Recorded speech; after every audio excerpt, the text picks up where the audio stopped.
memberkati. Amin. Shalom saudaraku.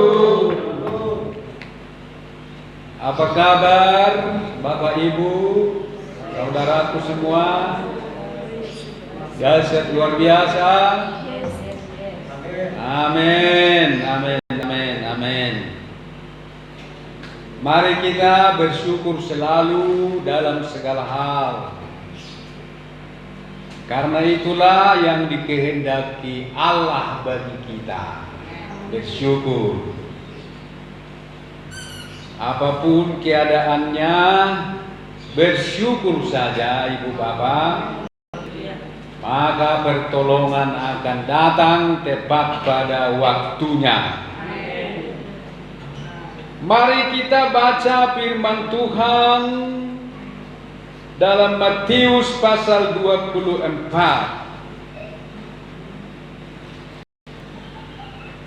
Kita lanjutkan firman Tuhan ini sampai selesai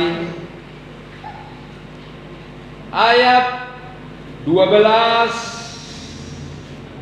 dan 13 dan ayat 20 saja. Amin. 3 ayat. Di ayat yang ketiga kita sama-sama. Saya terlebih dahulu. Dan karena makin bertambahnya kedurhakaan, maka kasih kebanyakan orang akan menjadi dingin. Tetapi orang yang berusaha sampai pada kebenarannya sama-sama. 20 sama-sama kita. Berdoalah supaya waktu kamu melarikan diri itu jangan jatuh pada musim dingin dan jangan pada hari Sabat. Amin. Amin. Amin. Harus 3 kali aminnya. Amin. Amin. Haleluya. Bapak Ibu, saudaraku sekalian, persoalan terbesar yang dihadapi oleh gereja di hari-hari ini adalah kasih jemaat menjadi dingin. Inilah persoalan yang dihadapi oleh gereja, oleh Tuhan, juga oleh gembala. Bila kasih jemaat sudah mulai dingin, maka titik-titik. Isilah titik-titik itu. Amin.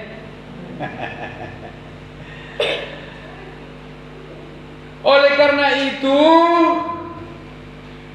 kasih kita kepada Tuhan jangan biarkan dingin. Apabila kasih kita menjadi dingin, maka kita tidak jadi diselamatkan. Hanya orang yang mempertahankan kasihnya panas, hangat, menyala-nyala kepada Tuhan yang akan selamat. Ayat 13 berkata, tetapi orang yang bertahan sampai pada kesudahannya akan selamat. Bertahan memiliki kasih kepada Tuhan, dialah yang akan selamat. Oleh karena itu kita harus berdoa. Berdoa dan selalu berdoa supaya dalam hidup ini kita tidak mengalami musim dingin. Maksudku musim dingin rohani. Dan ayat 20 berkata, Yesus menganjurkan kepada murid-murid. Ayat 20, Yesus berkata, berdoalah supaya waktu kamu melarikan diri itu jangan jatuh pada musim dingin. Sebab apabila kita mengalami musim dingin, maka kita tidak akan sanggup melarikan diri. Kita tidak akan sanggup melarikan diri dari dunia ini. Tidak akan sanggup kita melarikan diri atau terlepas dari pencobaan yang berat. Nah, di sini Yesus katakan bahwa apabila terjadi siksaan, di mana antikris muncul seperti yang dinubuatkan oleh Daniel, maka Yesus berkata supaya kamu harus melarikan diri ke pegunungan. Ya, ke pegunungan. Ayat 16. Maka orang-orang di Judea haruslah melarikan diri ke pegunungan. Nah, ini menunjuk kepada hal-hal yang rohani, di mana apabila tiba saatnya menjelang hari kesukaran itu, maka kerohanian kita tidak boleh turun, tetapi harus tetap naik. Kita harus melarikan diri ke pegunungan. Nah, bagaimana kita bisa melarikan diri?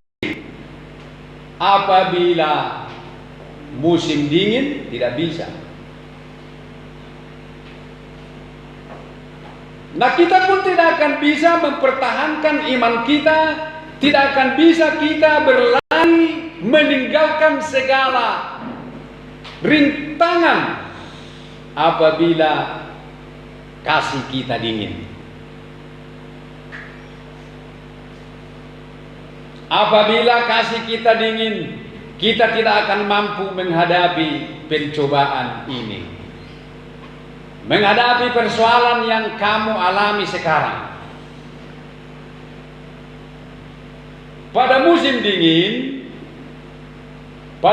dingin, orang tidak akan bisa atau di rumah saja mereka mengurung diri karena dingin. Bukan hanya itu, ibu bapak, mereka juga harus makan banyak-banyak, harus memperhatikan makanannya supaya bergizi. Karena apabila tubuhnya tidak kuat, tubuhnya tidak ditopang oleh makanan yang bergizi, maka di musim dingin orang akan sakit. Matanya akan mengeluarkan darah, hidungnya akan mengeluarkan darah. Kalau tubuhnya tidak fit di musim dingin, tanyalah sama orang-orang Korea di sana. Di musim dingin mereka harus memperhatikan stamina. Jadi di musim dingin orang tidak bisa bergerak, apalagi melarikan diri. Jadi begitulah dalam arti rohani, apabila kita menjadi dingin terhadap Tuhan di hari-hari ini, kita tidak akan bisa bertahan, mempertahankan iman kita di saat persoalan datang, di saat pencobaan datang. Oleh karena itu, ibu bapak, berdoalah, sungguh-sungguhlah berdoa supaya kita jangan sampai mengalami musim dingin. Amin, ibu bapak. Ibu bapak, hari ini musim dingin atau musim panas? Panas kepada Tuhan. Atau suam-suam kuku kah? Seperti jemaat di Laodikea?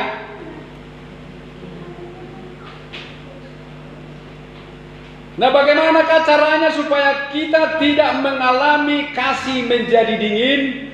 Kita harus senantiasa bersekutu dengan Tuhan. Harus bersekutu dengan firman Tuhan.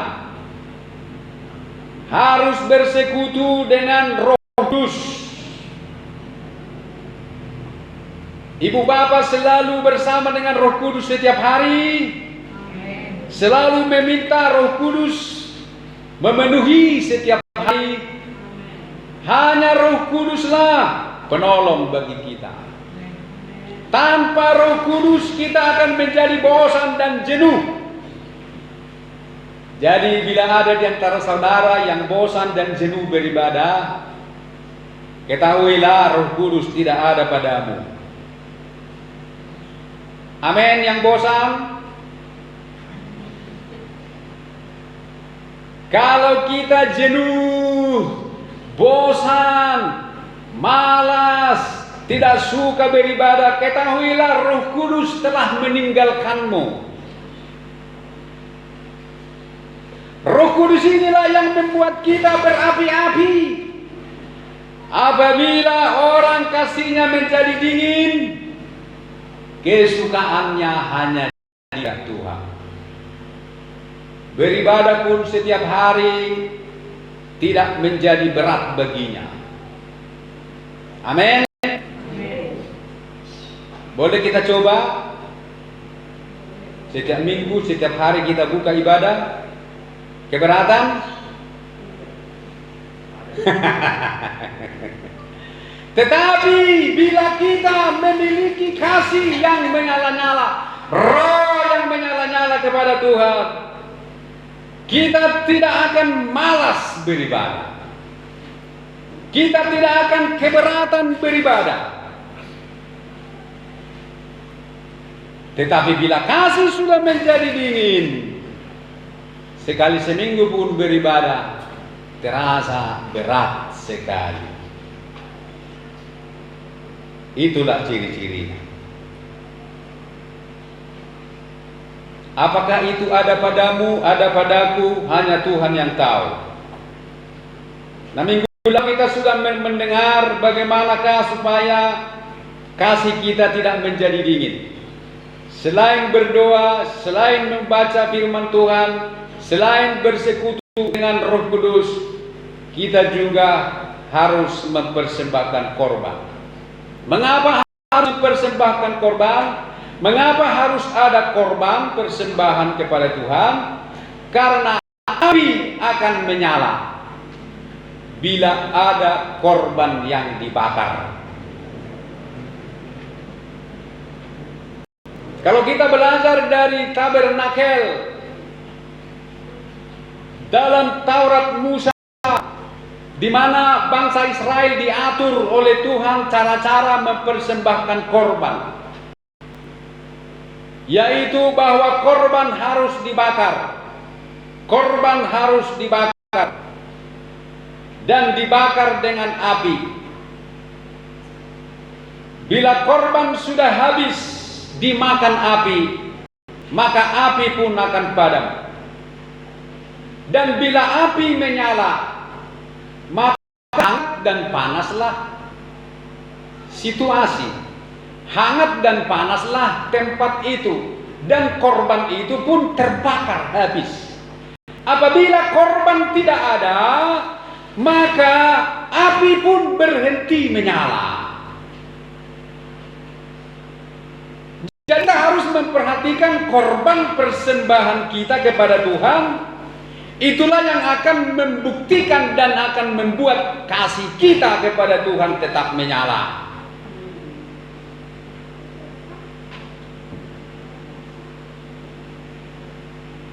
Dalam 1 Petrus 2 ayat 5 kita sudah membaca bahwa dikatakan di sana, 1 Petrus 2 ayat 5, dan biarlah kamu juga dipergunakan sebagai batu hidup untuk pembangunan suatu rumah rohani bagi suatu imamat kudus untuk mempersembahkan persembahan rohani yang karena Yesus Kristus berkenan kepada Allah. Biarkanlah dirimu dipergunakan oleh Tuhan. Jadi kita harus mau dipergunakan oleh Tuhan sebagai batu-batu hidup. Batu-batu hidup ini kita mengingat waktu Elia mempersembahkan korban kepada Tuhan. Dia menyediakan batu-batu, 12 batu. Dari batu-batu disusun batu-batu. Dan di atas batu-batu itulah dipersembahkan korban.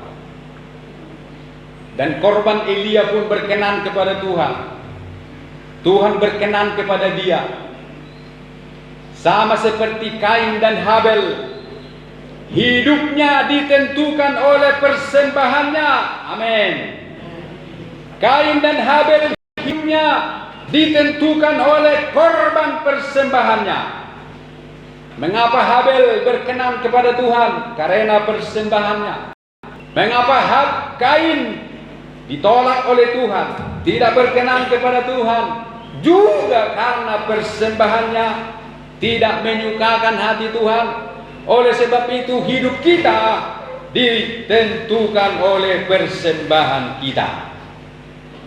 Karena itu Petrus berkata, dan biarlah kamu juga dipergunakan sebagai batu hidup untuk pembangunan suatu rumah rohani, untuk mempersembahkan persembahan rohani yang karena Yesus Kristus berkenan kepada Allah. Jadi persembahan kita, patronnya adalah persembahan Yesus Kristus. Korban persembahan Yesus yang berkenan kepada Allah. Persembahannya adalah dirinya sendiri disalibkan mati di atas kayu salib. Jadi hendaknya persembahan kita meneladani persembahan Yesus.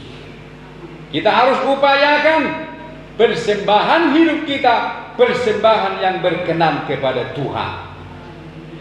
Dan saya sudah menyampaikan di minggu lalu bahwa persembahan yang berkenan kepada Tuhan, persembahan itu yang pertama adalah ketaatan, kepatuhan. Yesus atau Allah dalam Yeremia pasal 7 itu, pasal 7 ayat 22 sampai 23 dikatakan, bukan persembahan korban bakaran atau korban sembelihan yang kuingini dari umatku, kata Allah, tetapi apabila kamu mendengarkan suaraku, mengikuti.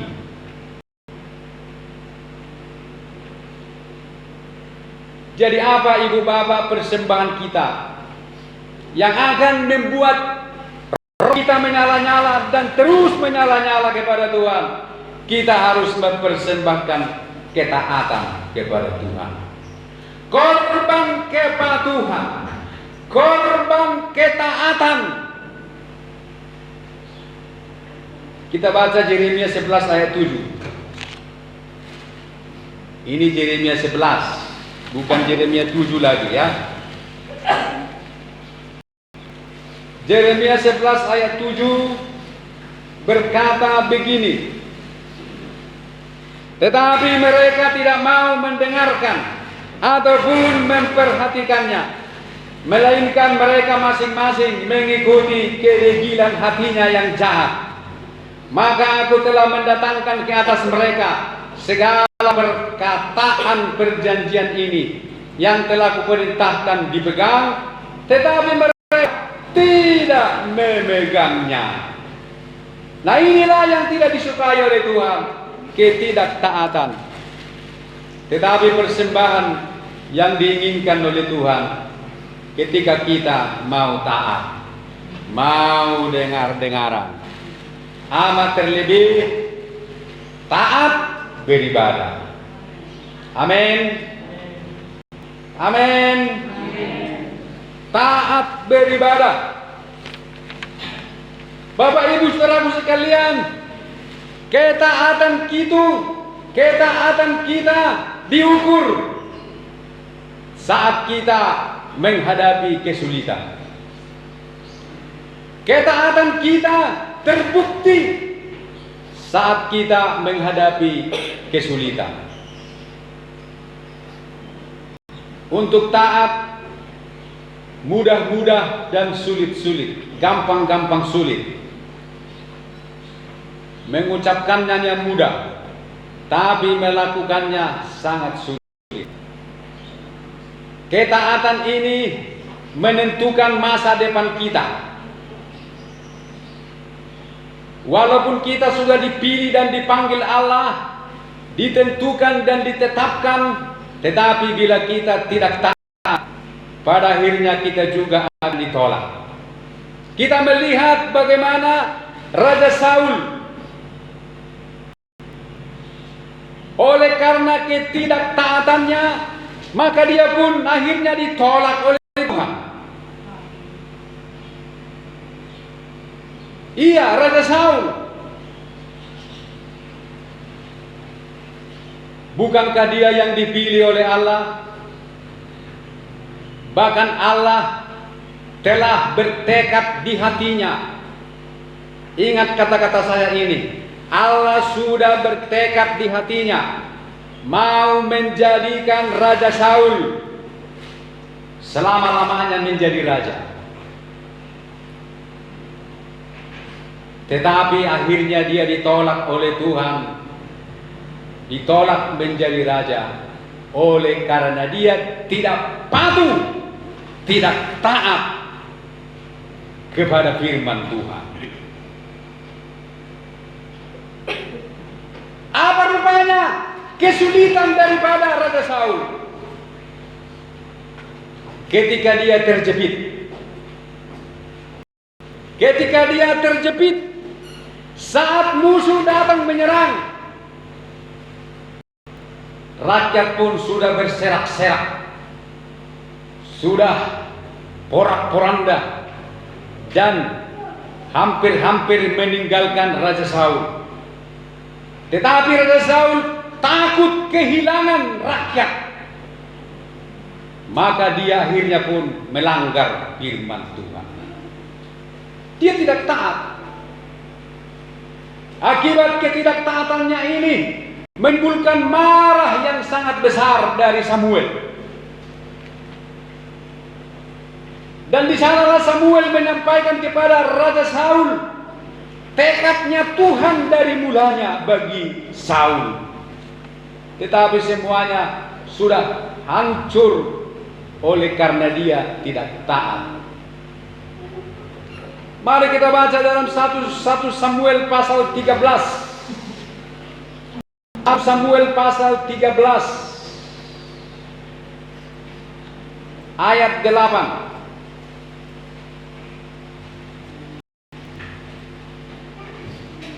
Atau saya baca mulai dari ayat 5.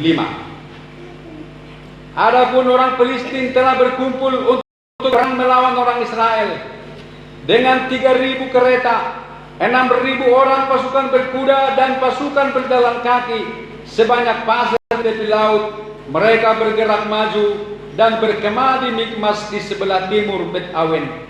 Ketika dilihat orang-orang Israel bahwa mereka terjepit sebab rakyat memang terdesak, maka larilah rakyat bersembunyi di gua, keluk batu, bukit batu, liang batu, dan perigi. Maka malah ada orang Ibrani yang menyeberangi arungan sungai Yordan menuju Tanah Gad dan Gilead, sedang Saul masih di Gilgal dan seluruh rakyat mengikutinya dengan gemetar.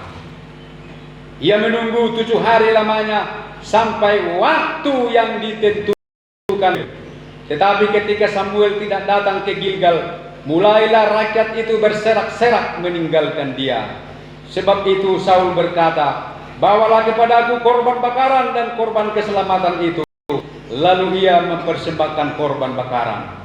Baru saja ia habis mempersembahkan korban bakaran, Maka tampaklah Samuel datang. Saul pergi menyongsongnya untuk memberi salam kepadanya. Tetapi kata Samuel, "Apa yang telah kau perbuat?" Jawab Saul, "Karena aku melihat rakyat itu berserak-serak meninggalkan aku, dan engkau tidak datang pada waktu yang telah ditentukan. Padahal orang Filistin telah berkumpul di Mikmas. Maka pikirku, sebentar lagi orang Filistin akan menyerang aku di Gilgal. Padahal aku belum memohonkan belas kasihan Tuhan. Sebab itu aku memberanikan diri lalu mempersembahkan korban bakaran." Kata Samuel kepada Saul, "Perbuatanmu itu bodoh. Engkau tidak mengikuti perintah Tuhan Allahmu yang diperintahkannya kepadamu. Sebab sedianya Tuhan mengokohkan kerajaanmu atas Israel untuk selama-lamanya. Tetapi sekarang kerajaanmu tidak akan tetap. Tuhan telah memilih seorang yang berkenan di hatinya, dan Tuhan telah menunjuk dia menjadi raja atas umatnya, karena engkau tidak mengikuti apa yang diperintahkan Tuhan kepadamu." Amin. Musuh ketaatan Saul adalah saat terjepit. Gara-gara terjepitlah dia, maka dia terpaksa melanggar firman Tuhan. Karena apa Ibu Bapak? Itu udah paham sudah, saya lupa. Karena apa Ibu Bapak? Aku sia-sia saja aku berbicara di sini, Bah. Baru saja aku bilang. Berarti marah dong sudah deh. Amangu, ya Bang Tuhan, dungoy mahasida. Musuh ketaatan Raja Saul adalah saat terjepit. Dia terjepit. Musuh datang menyerang, rakyat berserak-serak. Rakyat sudah mulai meninggalkan dia. Ada yang bersembunyi di gua, ada yang bersembunyi di sumur, di perigi, masuk ke sumur. Ibu Bapak bayangkan, saking takutnya rakyat masuk ke sumur. Raja Saul pun terjepit. Rakyat yang mengikuti dia, mengikutinya dengan gemetar. Maka mau tidak mau akhirnya Raja Saul pun melawan firman Tuhan. Terpaksalah dia tidak taat.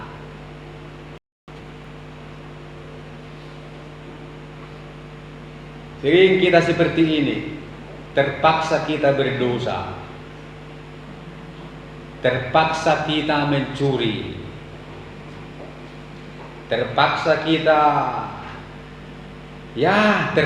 kita berbohong. Terpaksa kita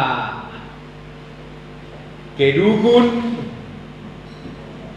Apalagi Ibu Bapak, terpaksa kita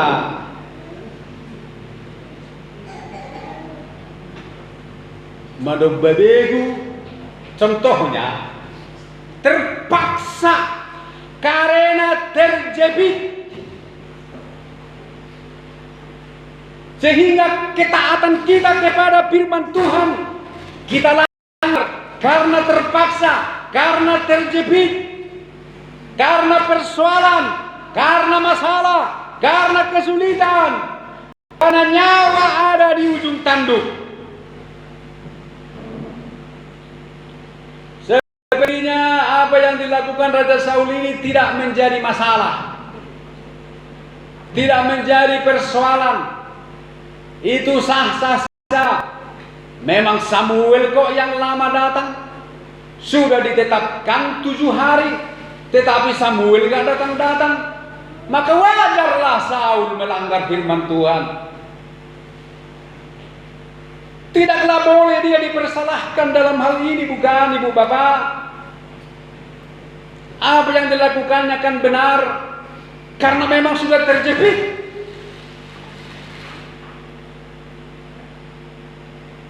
Dia tidak menjadi taat lagi. Tetapi apa kata Samuel?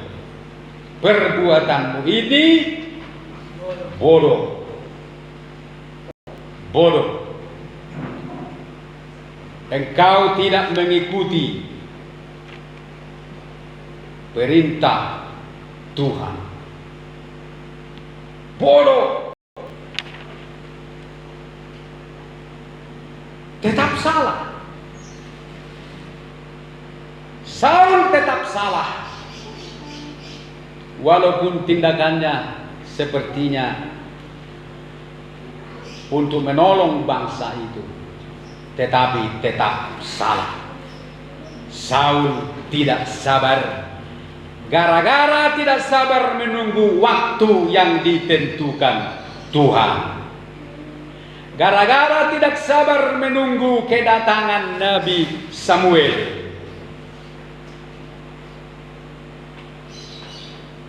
Oleh karena Saul takut kehilangan rakyat. Bapak Ibu saudaraku sekalian, sering kita dalam hidup ini kita pikir jalan keluar, padahal bencana. Kita pikir inilah pertolongan Tuhan, padahal membahayakan diri kita sendiri. Kita menjadi tidak taat kepada firman Tuhan karena yang lakukan ini seolah-olah tidaklah dosa, seolah-olah untuk kebaikan, seolah-olah untuk kesinambungan nyawa dan kesinambungan hidup. Maka kita pun akhirnya melanggar firman Tuhan, tidak taat kepada firman Tuhan. Di mata Tuhan itu tetap pelanggaran. Tuhan sudah menetapkan kita. Tuhan sudah menetapkan suatu waktu bagi Dia untuk menolong kita. Tuhan sudah tentukan waktunya bahwa aku akan menolong si A itu. 1 bulan lagi akan kutolong dia, kata Tuhan dalam hatinya. Tetapi ketika berjalan selama 1 bulan, Tuhan sudah mau datang memberi pertolongan.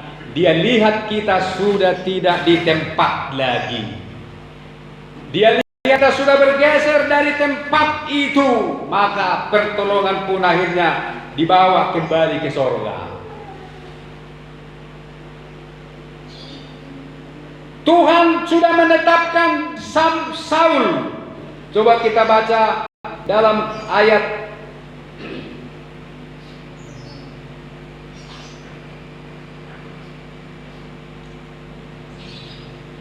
ayat 13. Kata Samuel kepada Saul, perbuatanmu itu bodoh. Engkau tidak mengikuti perintah Tuhan Allahmu yang diperintahkannya kepadamu. Sebab sedianya, jadi Tuhan sudah menyediakan, Tuhan sudah bertekad. Sebab sedianya Tuhan mengokohkan kerajaanmu atas Israel selama-lamanya. Itulah tekad di hati Tuhan, bahwa aku akan menetapkan Saul ini mengokohkan kerajaannya atas Israel selama-lamanya. Tetapi hanya gara-gara tidak taat, jabatannya pun dicopot dan diberikan kepada orang lain. Itulah yang nama Daud. Tuhan sudah bertekad di hatinya akan mengokohkan Saul ini. Sebab dialah orang pilihan Tuhan. Bukankah dia yang terhebat di antara semua orang Israel pada waktu dia dipilih? Dia orang terganteng. Dia orang kaya, bukan orang miskin. Si Saul berbeda dengan Daud, orang miskin. Dia orang yang paling tinggi dari semua orang Israel. Semua orang di bawah bahunya, semua orang di bawah ininya. Dia lebih tinggi. Coba kita baca dalam 1 Samuel 10. 1 Samuel 10 ayat 24. Waktu pemilihan Saul. Dan Samuel berkata kepada seluruh bangsa itu, "Kamu lihatkah orang yang dipilih Tuhan itu? Sebab tidak ada seorang pun yang sama seperti dia di antara seluruh bangsa itu." Lalu bersoraklah seluruh bangsa itu demikian, "Hidup raja." Ayat 23 kita baca ke atas. Berlarilah orang ke sana dan mengambilnya dari sana, yaitu mengambil. Dan ketika ia berdiri di tengah-tengah orang-orang sebangsanya, ternyata ia, Saul, dari bahu ke atas lebih tinggi daripada setiap orang sebangsanya. Jadi dia bukan kaleng-kaleng si Saul ini. Dia anak orang kaya. Dia paling ganteng, paling tinggi. Maka dia pun dipilih oleh Tuhan karena memang waktu itu hatinya baik. Berbeda dengan Saul, Daud, miskin. Bukannya lagi dia ganteng. Dia orang yang dilupakan. Orang tuanya pun tidak menghitung dia. Samuel berkata, "Kumpulkan semua anak-anakmu." Tetapi Isai mengumpulkan hanya yang 7 itu. Berarti Daud tidak dianggapnya anak. Mungkin karena Daud ini jelek, kampungan kali, karena penggembala domba, gak ada sekolahnya kali. Tetapi Daud memiliki ketaatan yang luar biasa. Akhirnya dia diangkat oleh Tuhan. Berbeda dengan Raja Saul yang memiliki potensi hidup secara jasmani, tetapi tidak dibarengi dengan ketaatan. Maka akhirnya orang yang hebat itu pun, yang Tuhan sudah tetapkan sedianya, Tuhan sudah tetapkan menjadi raja selama-lamanya, akhirnya ditolak oleh Tuhan karena dia tidak taat. Amin, Ibu Bapak. Ketaatan ini penting, Ibu Bapak. Bukankah Tuhan telah menetapkan langkah-langkah kita? Bukankah Tuhan telah menetapkan bahwa orang-orang benar, anak cucunya akan perkasa di bumi? Bukankah Tuhan telah menetapkan langkah-langkah orang yang hidupnya berkenan kepadanya? Mazmur 37 ayat 23 sampai 25 berkata, Tuhan menetapkan langkah-langkah orang yang hidupnya berkenan kepadanya. Apabila ia jatuh, tak sampai tergeletak, sebab tangan Tuhan menopangnya. Ayat 25 berkata, dahulu aku muda, sekarang sudah menjadi tua, tetapi tidak pernah kulihat orang benar ditinggalkan, atau anak cucunya minta roti. Amin. Tuhan sudah menetapkan bahwa angkatan orang benar akan diberkati. Tuhan sudah menetapkan bahwa anak cucu orang benar tidak akan ada yang pengemis, tidak akan ada yang kelaparan, tetapi akan dipenuhi dengan roti dan kenyang. Tetapi apa yang ditetapkan oleh Tuhan akan menjadi batal kalau kita tidak taat. Amin, Ibu Bapak. Kalau kita tidak taat, tidak patuh, kita harus menunjukkan ketaatan kita seperti ketaatan Yesus. Yesuslah teladan kita, teladan yang sempurna dalam ketaatan dalam segala hal. Makanya Paulus menyuruh kita supaya kita meneladani Yesus dalam Filipi pasal 2 ayat terakhir. Mudah-mudahan ini terakhir. Filipi 2 ayat 5 sampai 7. Tolong ada yang baca supaya cepat. Filipi 2 ayat 5 sampai 7. Hendaklah kamu dalam hidupmu bersama menaruh pikiran dan perasaan yang terdapat juga dalam Kristus Yesus, yang walaupun dalam rupa Allah tidak menganggap kesetaraan dengan Allah itu sebagai milik yang harus dipertahankan, melainkan telah mengosongkan dirinya sendiri dan mengambil rupa seorang hamba dan menjadi sama dengan manusia. 8. Dan dalam keadaan sebagai manusia, ia telah merendahkan dirinya dan taat sampai mati, bahkan sampai mati di kayu salib. Amin. dan dalam keadaan sebagai manusia, bukan sebagai Allah, sebagai manusia. Ia telah merendahkan dirinya dan taat sampai mati, bahkan sampai mati di atas kayu salib. Ayat 9 berkata, itulah sebabnya Allah sangat meninggikan dia dan mengaruniakan kepadanya nama di atas segala nama. Saya mau ditinggikan Tuhan. Ibu bapak mau ditinggikan Tuhan? Milikilah ketaatan, kepatuhan, taat beribadah, shalom, taat melakukan firman Tuhan. Lihatlah Saul, oleh karena dia tidak taat, Allah pun melarang Samuel mendoakannya. Ibu bapak, Samuel berduka cita karena Saul ditolak oleh Tuhan. Samuel berduka cita berhari-hari. Dia sedih dan terus mendoakan Saul kepada Tuhan supaya dia diterima lagi. Dia mendoakannya, Tuhan ampuni Saul, Tuhan berkati Saul. Tetapi apa kata Tuhan? Tuhan memarahi Samuel. Dan kau doakan orang itu, aku sudah menolak dia, katanya. Kalian pikir aku bohong? Mari kita baca 1 Samuel 16. Jadi Tuhan juga melarang mendoakan orang yang tidak taat. Makanya saya sudah capek saya mendoakan orang yang tidak taat. Biarlah dibawakan dirinya sesuka hatinya. Amin. Biar. Amin. 1 Samuel pasal 16 ayat 1. Berfirmanlah Tuhan kepada Samuel, berapa lama lagi engkau berduka cita karena Saul? Bukankah ia telah kutolak sebagai raja atas Israel? Isilah tabung tandukmu dengan minyak dan pergilah.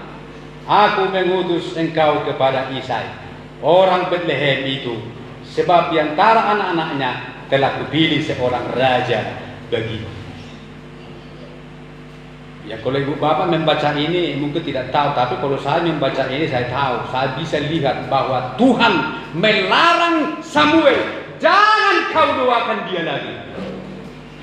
Jangan lagi kau berduka cita dalam doamu untuk Saul. Berhari-hari kau terus berduka cita mendoakan dia supaya dia kuterima, supaya dia kuberkati, supaya dia kutolong. Ya, kata Tuhan, cukup. Kesabaran Tuhan sudah habis. Padahal hanya itunya ketidaktaatan Saul. Berapa kali kita tidak taat kepada Tuhan? Berapa kali? Berkali-kali? Berapa tahun kita tidak taat kepada Tuhan? Bertahun-tahun? Apakah kita berpikir Tuhan sudah mengampuni kita? Apakah kita berpikir Tuhan sudah menerima kita? Saul saja hanya sekali tidak taat langsung ditolak. Kita yang berkali-kali tidak taat tapi merasa pede, tetap dikasihi Tuhan. Ya memang ini zaman perjanjian baru, tetap kasih karunia besar. Tetapi lihatlah di sini, dalam ayat ini saya menemukan bahwa Tuhan melarang Samuel. Tuhan marah kepada Samuel, jangan lagi berduka cita. Jangan lagi berduka cita. Tuhan marah, jangan lagi mendoakan dia. Biarkan dia begitu. Apa yang terjadi akhirnya? Karena Samuel tidak lagi mendoakan dia, Samuel berhenti berduka cita akan Saul. Apa yang terjadi? kejahatan Saul bertambah-tambah, kedegilan hatinya pun bertambah-tambah, dosanya bertambah-tambah. Di hatinya selalu ada iri hati, kebencian, amarah, dendam kepada Daud. Berhari-hari, bertahun-tahun dia dendam. Setiap melihat Daud dia iri, dia benci. Apabila dilihatnya Daud menyandang pedangnya, membawa perisai, tameng dan pedang yang panjang, hati Saul iri hati, benci sekali, mau membunuh, mau membinasakan. Begitulah orang kalau sudah ditolak oleh Tuhan akan penuh kebencian terhadap siapapun, apalagi terhadap temannya. Jadi kita harus koreksi diri kita. Apakah aku membenci temanku? Apa aku membenci orang lain? Apakah aku membenci suamiku? Membenci istriku? Bila kebencian sudah memenuhi hidup kita, bila iri hati, kebencian, amarah memenuhi hidup kita, jangan-jangan kita sudah seperti Saul yang ditolak oleh Tuhan. Dosanya terus memuncak, Bapak. Dosanya terus memuncak sampai pada akhirnya dia berteman dengan setan. Ya, Saul berteman dengan setan. Untuk mengokohkan kerajaannya, dia pergi ke dukun. Dia pergi ke dukun supaya kerajaannya ini kokoh. Dan gara-gara itulah dia dibunuh oleh Tuhan. Firman Tuhan jelas berkata, maka Tuhan membunuh Raja Saul karena dia begini-begini dan meminta petunjuk kepada arwah dan roh beramal. Mengapa dosanya bertambah-tambah terus? Karena Samuel tidak ada lagi dan tidak ada lagi doa untuk dia. Tidak didoakannya lagi, sudah dilarang Tuhan. Jangan kau doakan dia lagi. Jangan doakan. Tuhan larang, jangan doakan dia, jangan. Capek kau mendoakan, jangan doakan. Biarkan dia jubul. Jadi kita jemaat harus hati-hati. Apabila sudah terus diajak untuk taat, tetap tidak mau taat, tidak mau peduli dengan firman Tuhan, Tuhan bisa berkata kepada hambanya, hambaku jangan doakan dia lagi. Tetapi Tuhan belum berkata begitu, Ibu Bapak. Shalom.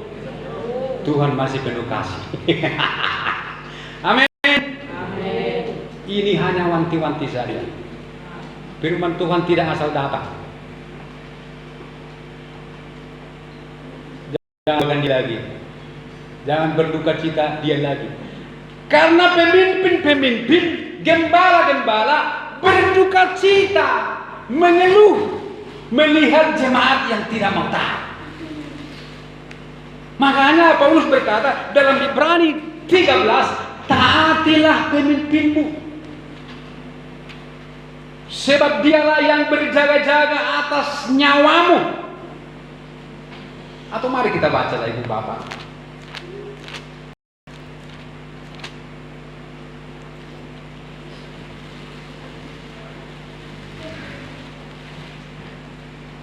Ayat 17, Ibrani 13 ayat 17. Ibrani 13. Taatilah pemimpin-pemimpinmu dan tunduklah kepada mereka, sebab mereka berjaga-jaga atas jiwamu, sebagai orang-orang yang harus bertanggung jawab atasnya.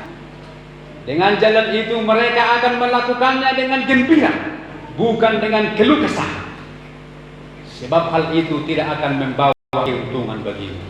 Artinya apa? Apabila kita tidak taat kepada pemimpin kita, itu tidak akan membawa keuntungan bagi kita. apabila kita senang melihat pemimpin kita berkeluh kesah, senang melihat dia susah, ini akan membawa keuntungan bagi kita. Tetapi kita harus upayakan supaya pemimpin kita itu gembira. Jangan biarkan dia berkeluh kesah. Sempat dia berkeluh kesah, siapa yang bikin dia berkeluh kesah? Tetapi kalau dia gembira, siapa yang membuat dia gembira? Maka Tuhan akan memberi keuntungan bagi dia yang memberi kegembiraan kepada pemimpinnya. Saudaraku, di sini saya bukan menonjolkan diri saya sebagai pemimpin, bukan, tapi Tuhanlah pemimpin kita. Amin. Bukan saya, Tuhan.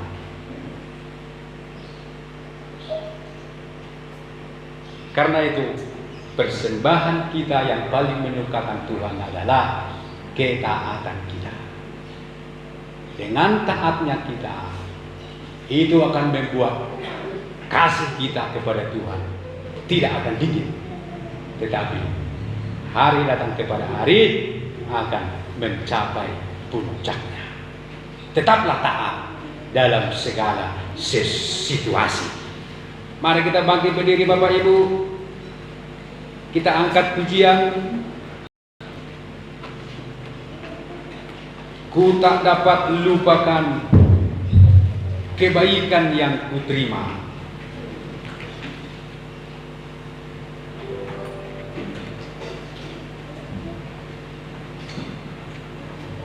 Haleluya.